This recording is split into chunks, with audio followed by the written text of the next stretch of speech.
Hello guys, চলে এলাম একটা নতুন ভিডিও নিয়ে। একটু যাচ্ছি আমি বাজারে। বাজারটা বাড়ির থেকে একটু কাছাকাছি, তবে সন্ধ্যাবেলা তো একটু তার জন্য অটোতে যাচ্ছি।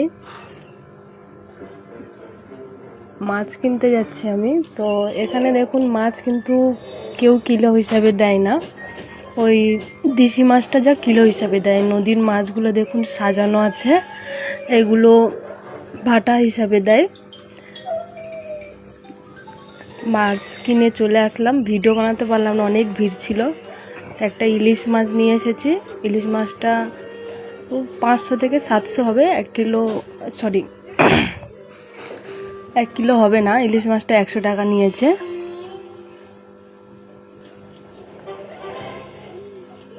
অল্প একটু চিংড়ি মাছ এনেছি।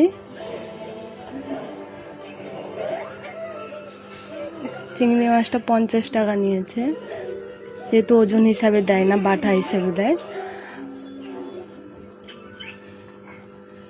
আর এনেছি লোটে মাছ, এটাও 50 টাকায় নিয়েছে।